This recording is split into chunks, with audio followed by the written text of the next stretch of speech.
Assalamualaikum warahmatullahi wabarakatuh. Kembali lagi bersama di Harum Talk, podcastnya di mana kita bisa berbagi cerita, inspirasi dari makna kehidupan dan berbagai sudut pandang.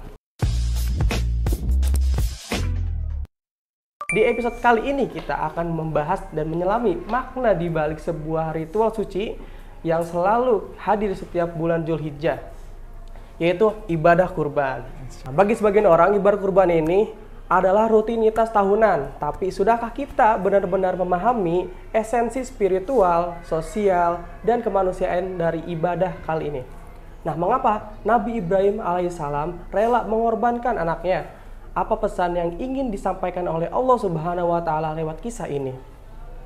Dan bagaimana sih kurban hari ini bisa menjadi bentuk kepedulian kita terhadap sesama, terutama mereka yang tak mampu? Nah, langsung saja nih kita bahas lebih dalam lagi bersama narasumber yang insya Allah kompeten. Beliau adalah Ustadz Ridwan. Assalamualaikum Ustadz Ridwan. Waalaikumsalam warahmatullahi wabarakatuh. Alhamdulillah. Sehat Ustadz? Sehat, alhamdulillah. Oke. Langsung aja ya Ustadz. Oke. Saya ingin bertanya-tanya nih mengenai tentang ibadah kurban yang setiap tahunnya kita jalankan sebagai umat muslim.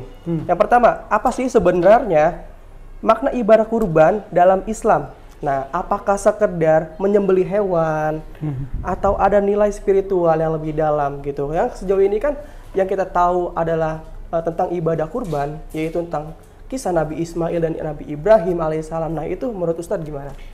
Iya, bismillahirrahmanirrahim.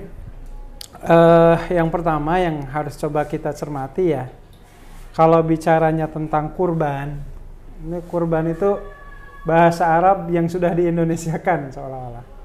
Kalau secara harfiah itu kan yang namanya kurban itu mendekatkan diri kepada Allah. Betul. Bentuknya ya tentu saja dalam bentuk ibadah yang dikemas, ada yang dalam bentuk ucapan sehari-hari yang baik gitu ya. Ada juga yang dalam bentuk perbuatan, membahagiakan orang, memberikan kemanfaatan kepada orang lain. Termasuk dalam hal ini ibadah yang sifatnya formalitas, seperti sholat, puasa, haji, dan salah satunya ibadah kurban. Jadi ketika kita melakukan aktivitas penyembelih hewan kurban, salah satunya, maka itu adalah cara kita mendekatkan diri kita kepada Allah. Maka tidak mungkin kita akan dekat kepada Allah kecuali dengan cara yang Allah inginkan. Maka Allah Allah membuat aturan main. Bagaimana kalau Anda ingin mendekatkan diri kepada aku, ya salah satunya kata Allah, berkurban, sembelih hewan kurban. Nah, melihat dalam perjalanan sejarah umat manusia, ya, ini yang mungkin perlu juga kita koreksi, bahwasannya kurban itu awal pertama kalinya sebenarnya bukan di zaman Nabi Ibrahim dan putranya Ismail. Oh iya. Ya. Nah, itu jadi pelajaran baru nih. Ya. Selama ini kan yang saya tahu atau berbagai kalangan yang tahu itu hanya sebatas Nabi Ibrahim dan kisah Nabi Ismail gitu. Ya, Wah, ini sangat penting ini. Itu yang perlu koreksi ya. Makanya nanti rekan-rekan sekalian jemaah, kalau kita baca di surat Al-Maidah ayat 27 sampai ayat 31 itu disebutkan bahwasanya pertama kali kurban itu Allah syariatkan kepada Nabi Adam dan dua anaknya, Qabil dan Habil. Jadi Allah perintahkan kepada Nabi Adam agar dua anaknya ini melakukan yang namanya aktivitas kurban. Tapi yang namanya manusia ya, ada yang berpikir, yang penting kurban aja, urusan kurbannya bagus atau tidak, yang penting saya memberikan persembahan kepada Allah. Itu perilakunya Qabil ya. Sementara Habil dia berpikir, karena ini adalah perintah Allah, perintah Tuhan kita, maka kita harus mempersembahkan kurban yang terbaik. Hingga akhirnya Allah memberikan jawaban, kurban yang diterima itu adalah kurbannya Habil. Nah, mungkin sedikit catatan ya, Mas Rifal. Kalau dulu itu kurban itu diterima dan gak diterima ketahuan. Caranya dengan apa? Jadi kalau kurban yang diterima itu ceritanya ya, umpamanya ini dua domba nih, dombanya si Qabil, dombanya Habil. Dan kita tahu yang diterima itu kurbannya Habil. Nah, taunya kurban diterima itu jadi Allah mengirimkan petir. Jadi kalau Allah mengirimkan petir itu pertanda kurbannya diterima. Tapi itu zaman dulu, kebayang kalau sekarang. Betul. Kasihan kalau panitia kurban kena petir gitu. Itu contoh. Jadi intinya kurban itu ya mendekatkan diri kepada Allah dengan yang terbaik yang bisa kita miliki. Dalam konteks kalau hewan kurban, ya kurban yang terbaik yang bisa kita berikan kepada Allah. Oke, dapat pelajaran baru jadi ya. Jadi tentang kurban ini bukan sekedar kisah Nabi Ibrahim dan Nabi Ismail, ternyata ada esensi lebih di dalamnya gitu. Oke, lanjut. Pertanyaan yang kedua. Apa saja syariat dan ketentuan sahnya hewan kurban menurut fikih? Oh, ya ini. Ini pertanyaannya ringkas tapi jawabannya panjang. Waduh. Jadi memang kalau bicara tentang sah tidak sahnya kurban, ada beberapa kriteria yang harus kita perhatikan. Yang pertama, jenis hewan kurban. Jenis hewan kurban. Yang kita tahu kan, yang namanya hewan kurban itu kalau enggak unta, kerbau atau sapi atau domba dan kambing. Iya. Tapi dalam kajian fikih, nanti jangan kaget ya. Ada pendapat, ada seorang ulama madhab namanya Imam Ibnu Hazm. Dia mengutip pendapat sahabat Nabi namanya Bilal bin Rabah. Bilal bin Rabah. Kata Bilal bin Rabah, beliau mengatakan, saya nggak peduli kalau ada yang kurban pakai seekor ayam. Atau mungkin kita pernah dengar hadis gini. Siapa orang yang sholat di barisan pertama, pahalanya kurban seekor. Betul, kalau yang belakang itu Iya, telur belakang katanya. telur. Belakang telur itu. Makanya ada sebagian kelompok itu berpendapat, yang penting kita menyerahkan sesuatu kepada Allah meskipun bentuknya ayam sekalipun. Tetapi itu tentu saja kan enggak, karena Allah dan Rasulnya membuat aturan main. Jadi pertama, kita lihat dulu, enggak semua hewan yang halal dimakan itu boleh dijadikan hewan kurban. Ya, seperti umpamanya kuda boleh dimakan enggak? Boleh. Bukan berarti kurban boleh pakai kuda, enggak. Betul. Jadi itu yang pertama ya, jenis hewannya dulu. Jenis hewan. Antara unta, sapi atau kerbau, domba atau kambing. Yang kedua dilihat dari segi umur hewan kurbannya. Itu pun ada aturan main, umpamanya kalau unta 5 tahun, di bawah 5 tahun nggak boleh. Atau kalau di kita kan nggak ada unta, paling kerbau atau sapi ya, usianya 2 tahun. Kalau domba atau kambing usianya 1 tahun. Itu dilihat dari segi umur. Jadi yang kedua itu adalah umur si hewan kurbannya. Yang jadi kalau yang kurban sapi usahakan jangan kurang dari 2 tahun. Domba kambing usahakan usianya jangan kurang dari 1 tahun. Makanya penting ya, jangan sampai beli hewan kurban itu di tempat sembarangan. Betul. Ya harus ada pedagang yang mungkin sudah mendapatkan lisensi atau sertifikasi. Betul sekali. Nah, yang terakhir nih, sekian banyak ya. Tadi kan Yang pertama adalah jenisnya, yang kedua adalah umur, usianya. Yang ketiga nih, waktu penyembelihan. Betul. Karena aturan mainnya kan gini, yang namanya hewan kurban itu yang disembelih sesudah sholat Id. Betul. Adapun yang disembelih sebelum sholat Id itu bukan kurban. Nah, yang terakhir nih Mas Rival. Jadi Rasulullah mengatakan seluruh hewan kurban yang disebutkan tadi jikalau memenuhi kriteria-kriteria yang disebutkan, yang terakhir, tidak boleh memiliki salah satu dari 4 kecacatan. Wah, maksudnya gimana tuh? Ya, jadi hewan kurban itu akan sah kalau tidak ada kecacatan. Contoh, 1, tidak boleh matanya pecah sebelah, apalagi buta. Oke. Nggak sah tuh kurbannya. Misalkan nih sapinya, salah satu matanya ada yang rusak. Nggak sah. Bagaimana kalau rabun matanya? Itu lah ya. Yang kedua, kakinya patah. Kakinya patah, oke. Kalau keseleo dikit masih bisa dipakai jalan, masih sah. Terus yang ketiga, hewan yang kurus. Ya buat apa kurus ya? Mungkin lebih ke kurang gizi mungkin ya. Bukan kurang gizi ya. Dan yang terakhir, pastikan hewannya tidak berpenyakit. Jadi kalau 4 kriteria ini tidak ada di hewan kurban kita, sah, silahkan. Oh berarti kita dalam memilih hewan-hewan kurban yang akan kita kurbankan itu juga sebuah PR penting ya Ustaz. Tuh. Jadi misalkan nih, saya nih punya teman ya atau punya rekan sesama majelis gitu, untuk gimana bro, ada hewan kurban nggak nih gitu, nggak serta-merta kayak gitu sepertinya kan. Iya. Jadi harus yang sehat, harus yang gemuk gitu ya. Oke. Saya ada pengalaman gini, mohon maaf ya, di daerah Depok dulu. Jadi ada satu keluarga yang kurbannya kurban sapi. Dari secara fisik kelihatannya bagus, sehat, gede.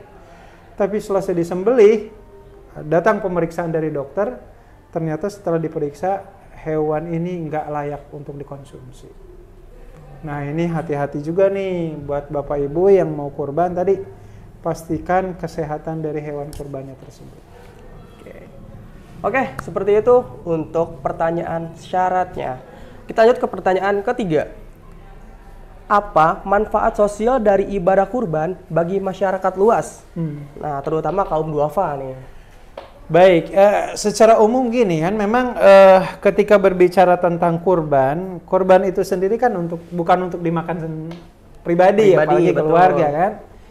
Makanya Allah Ta'ala itu menegaskan, kalau kita baca di surat Al-Hajj itu kata Allah, fakulu minha wa atimul qani awal mutar. Kata Allah, wahai Anda yang berkurban, silahkan makan sebagian dari hewan kurban itu, dan jangan lupa bagi dengan orang yang tidak mampu, atau ada orang yang miskin tapi mereka punya harga diri sehingga tidak minta-minta. Betul. Nah, makanya dari segi proporsi hewan kurban, para ulama membagi 3. Oke. Jadi kurban itu sepertiga boleh dimakan oleh kita yang berkurban, sepertiganya lagi mau dihadiahkan ke siapa? Baru sepertiga lagi dibagikan ke masyarakat luas. Jadi ada sebuah ungkapan, sebaik-baiknya manusia adalah yang paling banyak memberikan kemanfaatan. Anda berkurban, makin banyak manfaat yang bisa Anda berikan. Nah, terus lanjut ya. Fenomena kurban online. Nah, itu lagi marak nih. Boleh nggak, Ustadz? Nah, ini menarik ya, Mas Rival dan rekan-rekan semua, bahwasanya dengan kecanggihan teknologi hari ini, akses informasi yang begitu mudah. Betul. Sekarang itu sangat memungkinkan bagi kita untuk kurban bukan hanya di luar kota, bahkan sampai di luar negeri. Kalau kita melihat umpamanya, saya ambil contoh ya, di Saudi Arabia kalau lagi musim haji yang kurban banyak, surplus.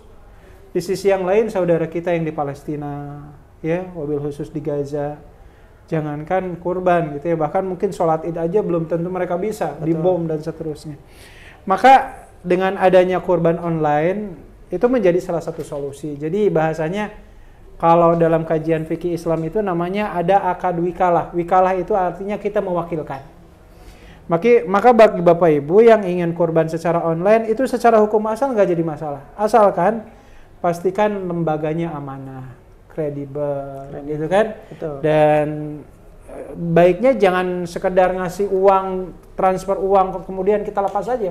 Kalau bisa minta pelaporannya, dokumentasinya, dan itu menjadikan kurban itu bisa lebih, kemanfaatannya bisa lebih melebar. Jadi jangan sampai kurban itu terlalu gemuk di satu wilayah, sementara di wilayah yang lain kelaparan. Betul. Jadi kesimpulannya kurban online itu menurut Ustadz sah-sah saja. Betul, masalah. Asalkan tadi amanah dan kredibel. Amanah dan kredibel. Oke. Nah, selanjutnya nih Ustadz, sambung dari pertanyaan yang tadi tentang kurban online. Nah, kalau kurbannya secara dicicil itu gimana Ustadz? Iya. Baik, jadi gini ya Allah. Yang namanya kurban itu kan ibadah yang sifatnya tahunan. Kita nggak bisa melakukan tiap bulan gitu kan. Jadi waktunya terbatas ya. Kalau bicara tentang kurban itu kan waktunya hanya 4 hari. Terhitung dari hari raya Idul Adha dan 3 hari sesudahnya. Secara umum, secara hukum asal, kurban ini hukumnya sunnah muakkad. Sunnah yang mendekati sesuatu yang wajib. Maka kalau sekiranya Bapak Ibu, kita di satu sisi ya, selama 4 hari itu sepertinya keuangan kita belum mencukupi nih untuk kurban 1 ekor domba umpamanya. Maka sebenarnya kalau kita ada kepercayaan, kita pede nih, dan kita bisa mengkalkulasi kesehatan finansial keluarga kita, itu sebenarnya nggak jadi masalah kita minjem uang. Ya, umpamanya di tempat kita di tempat kerja umpamanya ya, suaminya ngajuin pinjaman, asal jangan kepinjol. Betul. Oh, lagi marak nih sekarang nih pinjol ya. Jangan ya. Itu riba, nggak boleh ya. Betul. Jadi ajukan pinjaman, ya mungkin boleh ke teman, boleh ke tempat kita bekerja, dan tidak boleh ada ribanya ya. Iya.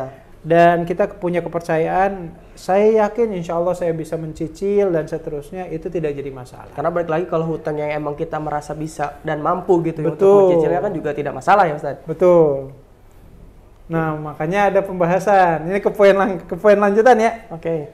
Kalau kita punya utang, gitu kan? Iya. Boleh nggak kita kurban? Kan ada pertanyaan gitu kan? Oke, iya. Sambung ya. Oke. Di kasbon umpamanya. Nah, kata para ulama gini, utang itu ada 2 jenis. Betul. Yang pertama, kalau yang pertama utangnya yang jatuh tempo, harus dibayar ketika itu juga, selesai. Dalam kondisi seperti itu, mendahulukan membayar hutang jauh lebih utama. Karena kan memang salah satu syarat kurban itu kan mampu. Betul. Ya kalau Anda nggak sanggup bayar utang, bagaimana Anda bisa kurban? Itu mah lucu-lucuan aja gitu. Dan yang kedua, jenis hutang yang sifatnya cicilan. Artinya dari gaji atau penghasilan yang kita miliki itu kita punya pot-pot dananya umpamanya. Oh, ini untuk bayar cicilan, ini untuk bayar cicilan kurban, bayar hutang dan seterusnya. Jadi kalau yang sifatnya tidak jatuh tempo, artinya cicilan, itu nggak masalah. Selama tadi ya, secara umum selama kita yakin bisa bayar dan tidak membebani. Betul. Gitu. Karena memang pada dasarnya kalau misalnya emang kita merasa yakin ini kebayar gitu cicilannya, karena kedelay aja gitu, kedelay aja, mungkin ada keperluan yang lain, sebetulnya bisa-bisa saja gitu. Sebenarnya mampu-mampu saja gitu. Iya, betul. Oke, lanjut pertanyaan yang selanjutnya. Bolehkah kita, Ustadz, berkurban tapi atas nama kepada orang yang sudah meninggal? Oke. Jadi ini ya teman-teman sekalian, ini mungkin jadi tambahan ilmu juga, karena masyarakat Indonesia kita itu kan katanya madhabnya Syafi'i ya. Betul. Mayoritas gitu. Tapi dalam bab seperti ini, Imam Syafi'i itu punya pandangan bahwasannya pahala itu nggak bisa dikirim-kirim. Betul. Kata Imam Syafi'i itu ya pahala itu ya untuk pelakunya. Kalau kata Imam Syafi'i itu beliau mengutip di surat An-Najm, di mana beliau menegaskan kutipan-petikan firman Allah, a'udzubillahi minasyaitonirrajim, wa alaisa lil insani illa ma sa'a. Kata Allah, dan tidaklah manusia itu mendapatkan balasan, entah itu pahala atau dosa, melainkan itu kembali kepada yang melakukannya. Maka kata Imam Syafi'i, nggak mungkin kita yang kurban, pahalanya kita kasihin ke orang tua kita yang sudah meninggal. Betul. Itu kata Imam Syafi'i. Tapi kalau ulama yang lain, seperti Imam Hanafi dan yang lainnya, punya pandangan, kalau ibadah itu sifatnya mengeluarkan dana, seperti haji, seperti kurban, ya, badal haji, badal umroh, termasuk kurban, pahalanya bisa nyampe, karena hadisnya banyak. Cuman pertanyaannya gini, gimana kalau kurbannya itu tadi untuk orang tua kita yang sudah meninggal atau saudara kita yang sudah meninggal? Jadi Mas Rifal, pertanyaan yang Anda sampaikan itu ada 4 kondisi sebenarnya. 4 kondisi ini hukumnya beda-beda. Nih, kondisi yang pertama ya. Kondisi di mana orang tua kita semasa hidup pernah berwasiat kepada kita. Betul, sebelum meninggal. Sebelum meninggalnya, dan dia juga ngasih modalnya. Mas Rifal, orang tuanya masih ada nggak? Misalkan ada, alhamdulillah masih ada. Dua-duanya. Umpamanya saya deh. Bapak saya udah meninggal. Umpamanya, bapak saya ketika masih hidup, umpamanya bilang ke saya, Ridwan, nih bapak pengen nih, ketika bapak nanti meninggal, pokoknya kalau datang hari kurban, tolong kurbankan atas nama bapak, ini duitnya. Nah, kondisi seperti ini hukumnya wajib. Karena kalau kita nggak menunaikannya, berarti kita berkhianat. Dan ketika kita menunaikannya, insya Allah pahalanya nyampe. Itu yang pertama ya. Iya. Jadi ada wasiat, ada modal. Ada modal. Nah, yang kedua nih. Wasiat ada, tapi kagak dikasih modal. Jadi dalam kondisi seperti itu, hukum kurban itu sunnah muakkad. Kembali ke hukum asal. Ketika kita mampu tunaikan, tapi itu bukan sebuah kewajiban.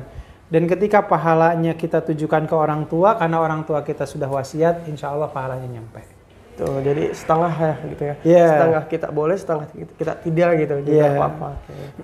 Nah, yang ketiga ini. Yang ketiga ini yang sering banyak terjadi di masyarakat kita. Dan ini yang tanda kutip dikritisi oleh banyak ulama. Apa itu? Wasiat kagak ada. Apalagi ngasih modal. Betul. Masa modal wasiat juga kagak ada kan? Tetapi ada yang berkurban mengkhususkan atas nama almarhum. Betul. Contoh umpamanya saya, bapak saya selama masih hidup, ya wasiat nggak pernah, apalagi ngasih modal. Lalu kemudian hari ini saya berpikir saya niat kurban khusus atas nama bapak saya. Para ulama menegaskan kurban seperti ini tidak ada, nggak pernah ada. Karena kenapa? Ya, ambil contoh. Pernah dengar nggak Rasulullah kurban atas nama Siti Khadijah? Oh, nggak pernah tuh. Nah, enggak, Rasulullah enggak. Jadi enggak ada, karena kenapa? Enggak ada wasiat. Nah, yang terakhir nih, kurban atas nama almarhum, tetapi kita enggak mengkhususkan untuk almarhumnya. Tapi kita meniatkan untuk seluruh keluarga kita. Oh iya. Makanya jangan sampai gini Mas Rival, karena sebagian masyarakat itu ada yang kurbannya gini. Tahun ini kurban suaminya, besok istrinya, tahun yang akan datang anaknya enggak. Kurban itu sebenarnya satu pengurban memang dianjurkan untuk satu keluarga. Oke. Nah, makanya Rasulullah itu setiap kali berkurban, beliau selalu membaca kalimat Bismillah ya Allahu Akbar, ya Allah kurban ini atas nama saya, keluarga saya. Nah, ketika disebutkan nama keluarga, Siti Khadijah masuk ke dalamnya. Maka contoh saya nih, umpamanya tahun ini biidznillah saya kurban nih. Oh, Pak Ridwan, tahun ini kurban nggak? Kurban atas nama siapa? Atas nama saya dan keluarga saya. Siapa keluarga saya? Di sana ada almarhum bapak saya, di sana ada ibu saya, di sana ada istri dan anak saya. Nah, itu 4 kondisi. Jadi diringkas ya. Satu ada wasiat. Ada wasiat, ada modal. Nah. Yang kedua adalah wasiat tapi nggak ada modal. Nah, yang ketiga itu nggak ada wasiat, nggak ada modal. Tapi dikhususkan. Nah, yang terakhir nggak ada nggak ada wasiat, tapi kita mengatasnamakan seluruh keluarga. Iya, Dan ini yang boleh. Betul. Yang ke satu, kedua boleh, yang ketiga nggak boleh, yang terakhir boleh. Insya Allah pahalanya nyampe. Oke, pertanyaan terakhir ya. Tentang Harum Care Indonesia nih, apakah ada program kurban di Harum Care, Ustadz? Nah, kalau ada apa aja programnya nih dalam kurban kali ini? Baik, jadi Mas Rival terima kasih ya udah menyampaikan pertanyaan ini sangat penting karena ini juga menjadi bahan informasi sekaligus peluang bagi Bapak Ibu untuk bisa berkurban, kemanfaatannya biar bisa bahas. Jadi kita di Harum Care ini kita mengajak Bapak Ibu dan mudah-mudahan Allah berikan kemampuan dan semangat untuk bisa berkurban. Kita ada beberapa jenis kurban ya. Yang pertama ada kurban ya di kota kita sendiri, di Karawang. Di Karawang, betul. Ya, di Karawang. Jadi jangan sampai, mohon maaf ya, tinggal di Karawang, nyari duit di Karawang, kurbannya di mana gitu. Ya. Bahkan kurbannya di sana, Purwakarta gitu misalkan. Ya, penting juga kita perhatikan lingkungan di sekitar kita gitu ya. Ya, yang pertama ada yang di Karawang. Terus kita juga sebenarnya dari tahun kemarin itu sudah kerjasama untuk menyalurkan kurban ke daerah-daerah pelosok di mana dai-dai muslim mereka berdakwah di sana di area-area yang mereka sebut saja wilayah muslimnya minoritas dan non-muslimnya mayoritas. Jadi kita pun menawarkan kepada Bapak Ibu sekalian yang mau kurban di pelosok umpamanya di Papua, di pedalaman Papua atau di penjuru Kalimantan atau apa, insya Allah kami siap memfasilitasi. Dan termasuk ini penawaran juga karena kita tahu ya selama 1 tahun lebih ini saudara kita di Gaza tengah mengalami aksi genosida, pembunuhan yang sangat brutal. Kami juga alhamdulillah punya link, punya channel dan ini bisa memfasilitasi Bapak Ibu. Mungkin menarik itu sesekali, oh kita kurban di Palestina, betul. Nah, di tanah yang diberkahi. Betul. Maka kesempatan bagi Bapak Ibu, yuk yang mau kurban punya opsi tuh, mau di Indonesia ya, di Karawangnya atau di pelosok, mau di pelosok Indonesia ya, ataupun mau di bahkan sampai di Palestina, insya Allah bisa.